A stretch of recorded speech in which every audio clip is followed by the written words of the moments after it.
अस्सलामुअलैकुम वरहमतुल्लाहि वबरकातुहू। मैं हूं शिराज चौधरी। आप देख रहे हैं मेरा यूट्यूब चैनल MVS।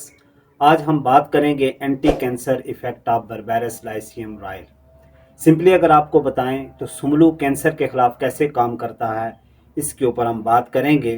तो बेसिकली ये एक बहुत ही वैल्यूएबल मेडिसिनल प्लांट है, लेकिन इसके बेशुमार अदर एस्पेक्ट्स भी हैं, लाइक एंटी डायबिटिक है, एंटी कोआगुलेंट है, वाउंड हीलिंग है, और कुछ इलाकों के अंदर इसको पेन किलर के तौर पर भी इस्तेमाल किया जाता है। लेकिन मैंने इसका एंटी कैंसर एस्पेक्ट ही क्यों चूज़ किया, बिकॉज इसके पीछे मेरा मुकम्मल रिसर्च बैकग्राउंड मौजूद है, पूरा थीसिस मौजूद है, प्रूव्ड है। तो दैट्स वाई मैंने इस प्लांट को चूज़ किया इस वीडियो ट्यूटोरियल के लिए। तो मज़ीद बात करने से पहले चलिए ये प्लांट का विज़िट करते हैं। जी, हम अपने प्लांट के पास पहुंच चुके हैं। तो लोकली यहाँ प्लांट को बोलते हैं सुंबलू, कुछ एरियाज़ के अंदर इसको सुंबर भी बोलते हैं।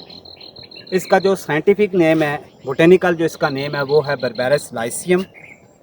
इसमें भी दो किस्में पाई जाती हैं, एक काला सुंबलू है जिसको बर्बेरस लाइसियम रायल कहते हैं, और एक ये है पीला सुंबलू जिसको बर्बेरस लाइसियम कहते हैं, और ये फैमिली बर्बेडेसी का प्लांट है।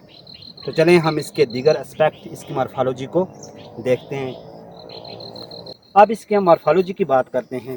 तो मॉर्फोलॉजी में प्लांट बेसिकली इरेक्ट, डेसिडोस और डाइमॉर्फिक इन नेचर है। दो किस्म की इसके अंदर शूट्स पाई जाती हैं, लॉन्ग शूट और शॉर्ट शूट्स।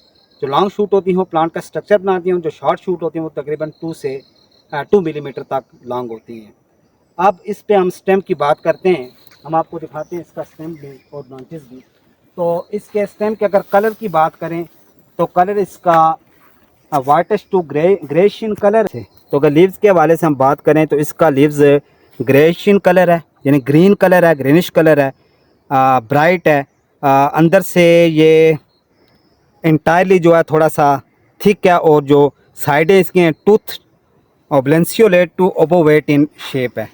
इसके मार्जिन्स थोड़े से दिखाएं, मार्जिन इसके, तो ये हैं इसके मार्जिन, और ये इसका लीव है। अब अगर हम इसकी इन्फ्लोरेसेंस की बात करें तो कारिम्बोज रसीम इन्फ्लोरेसेंस है। 11 से 16 फ्लावर्स इन क्लस्टर्स होते हैं इसके, और जो फ्लावर का कलर है वो पेल येलो कलर होता है। अब अगर फ्लावरिंग की हम बात करें तो तकरीबन मार्च के चौथे हफ्ते में इसकी फ्लावरिंग स्टार्ट हो जाती है और अप्रैल तक जाती है, और मई में इसकी फ्रूटिंग स्टार्ट होती है, और राइपनिंग जो इसकी है तकरीबन मई के एंड तक स्टार्ट हो जाती है और जून तक रहती है। फ्लावर लॉन्ग टाइम प्लांट के ऊपर रहता है, लेकिन बारिशों की वजह से इसका जो फ्लावर है फ्रूट जो इसका है वो गिर जाता है। तो चूँकि इन दिनों में बारिशें काफ़ी ज़्यादा हो रही हैं, इसलिए इसके ऊपर आपको ज़्यादा फ्रूट नज़र नहीं आएंगे, लेकिन फिर भी बेशुमार किस्म के फ्रूट आपको नज़र आएंगे। तो ये फ्रूट आप इसके क्लस्टर के अंदर फ्रूट को भी देख सकते हैं, ये है इसका फ्रूट।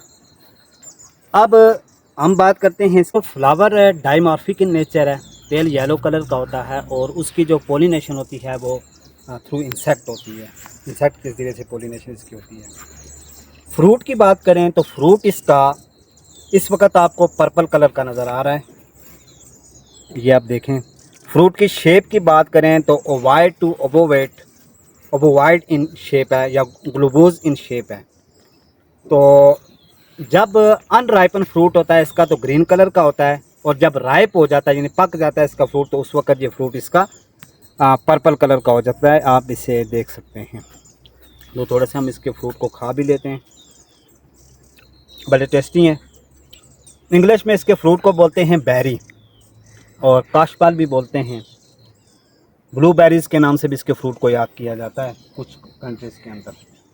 फ्रूट के अंदर हम सीड की बात करें तो सीड, अब इसमें हम देखते हैं सीड। तो सीड 2 से लेकर 5 तक होते हैं। तो इसके अंदर कितने सीड हैं भाई इस फ्रूट में, इसके अंदर ये रेड रेड निकल आया है। हाँ, इसमें हमें 2 सीड्स मिले हैं, 2 सीड्स आप देख सकते हैं। तो 2 से लेकर 5 तक इसके अंदर सीड पाए जाते हैं। अब रूट्स की बात करें तो रूट्स इसकी वुडी इन नेचर होती हैं, काफ़ी डेप्थ तक रूट्स इसकी जाती हैं, और टैपरिंग जो है उनका जी सामीन, हमने प्लांट का विज़िट किया। तो प्लांट को देख के बहुत सारे लोगों को समझ आ गई होगी ये कौन सा पौधा है, ये कहाँ पर पाया जाता है। तो बेसिकली इसको कुछ इलाकों के अंदर सुंबल कहते हैं, कुछ इलाकों के अंदर सुंबलू कहते हैं, इंग्लिश में इसको बरबेरी कहते हैं। फैमिली बरबेडेसी का प्लांट है।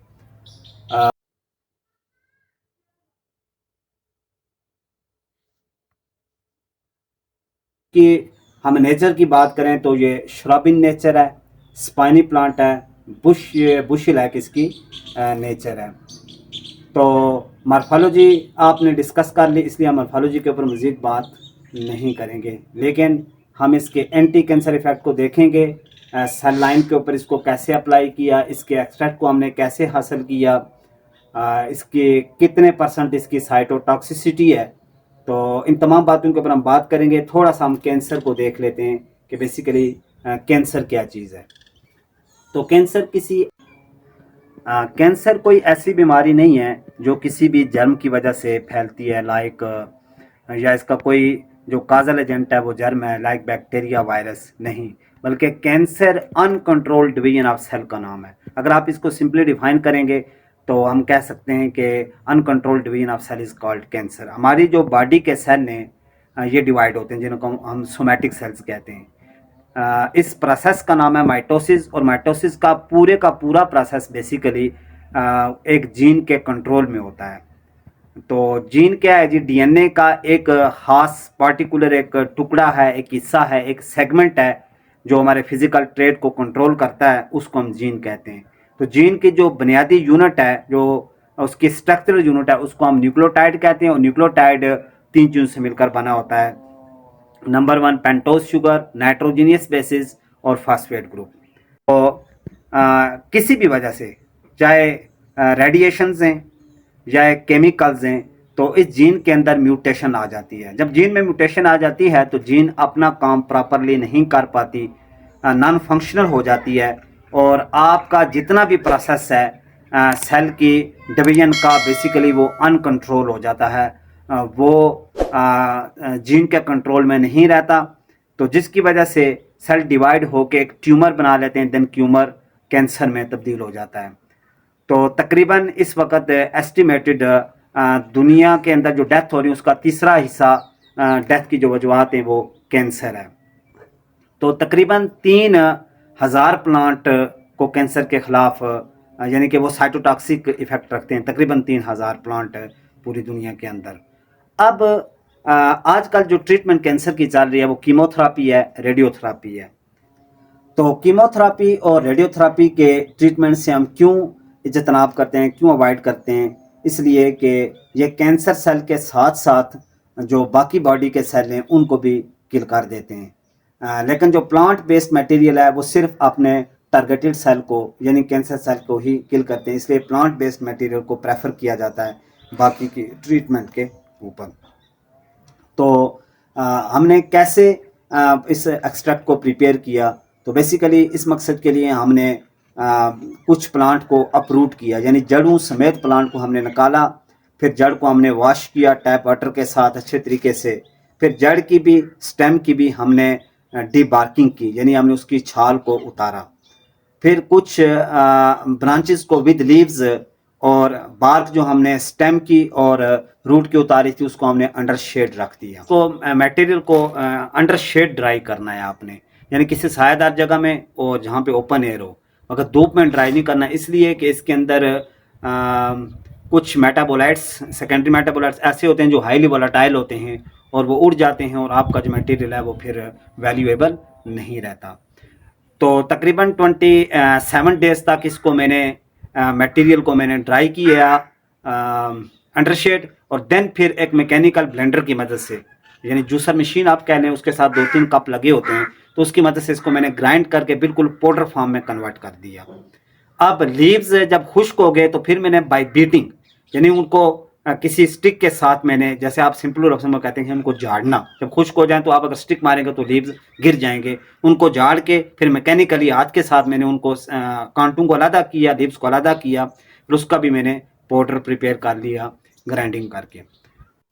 तो जब पाउडर प्रिपेयर हो गया तो फिर 95% डिस्टिल वाटर में हमने इथेनॉल बनाया, और फिर उस इथानॉल के अंदर हमने तकरीबन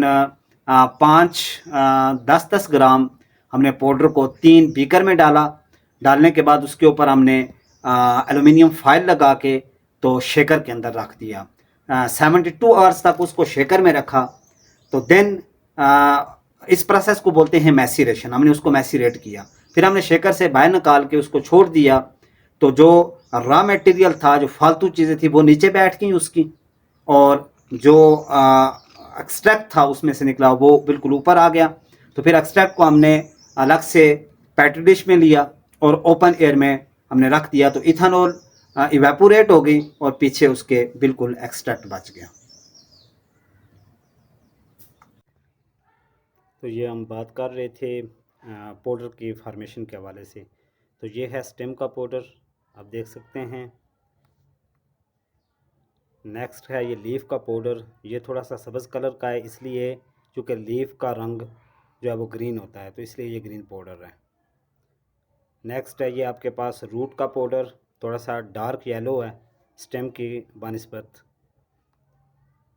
नेक्स्ट आपके पास है जी रूट एक्सट्रैक्ट है, जो हमने इथानोलिक एक्सट्रैक्ट रूट का प्रिपेयर किया था। तो इसमें से इथानॉल तो इवेपोरेट हो गया है और जो पेट्री डिश के अंदर आपको एक्सट्रैक्ट नज़र आ रहा है, इसी एक्सट्रैक्ट को हम DMSO में डिज़ोल्व करेंगे। नेक्स्ट आपके पास ये लीफ का एक्सट्रैक्ट है। तो ये थोड़ा सा ब्लैकिश और से थिक किस्म का इसका रूट एक्सट्रैक्ट है, ब्लैक है और से स्टिकी किस्म का है।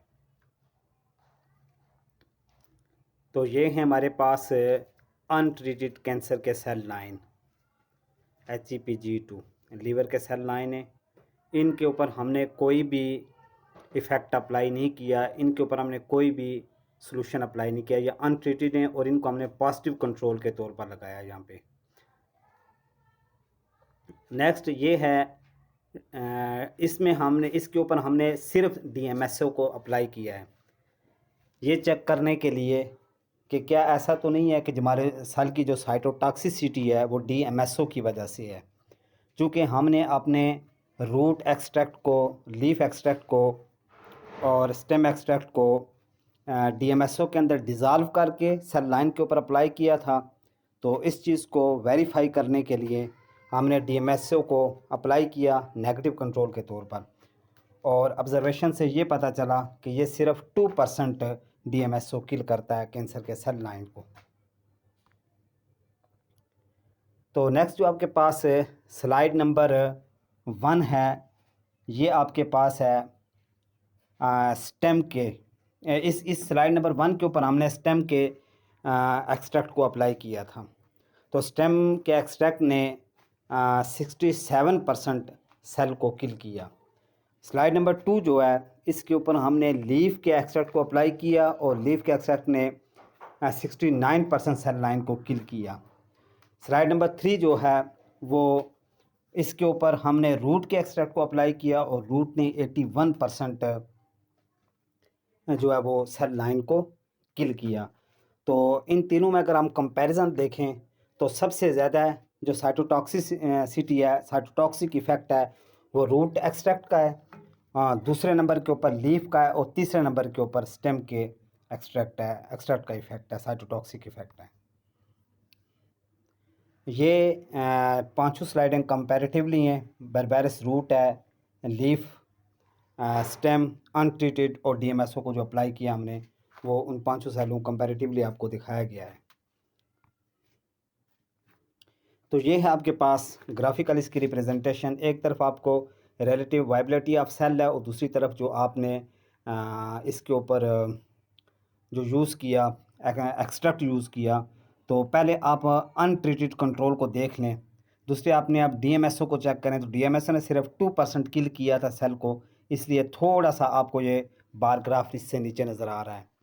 तो तीसरे नंबर के ऊपर बर्बेरस रूट है, रूट ने चूँकि 81% सेल लाइन को किल किया है, तो इसलिए ये जो बार ग्राफ है ये सबसे नीचे है।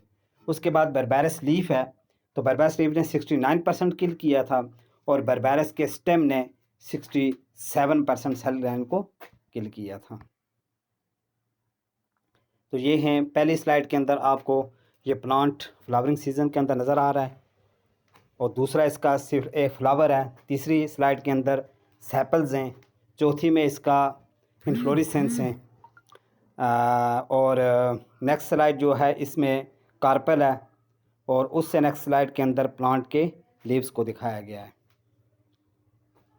ये अनराइपन, इस स्लाइड में नंबर 1 पे अनराइपन बेरी यानी अनराइपन फ्रूट है, 2 पे राइपन फ्रूट है, और स्लाइड नंबर 3 में बंच ऑफ फ्लावर बर्ड है, जिन्हें अभी उसमें फूल निकलना नहीं था, निकलने से पहले फ्लावर बर्ड है।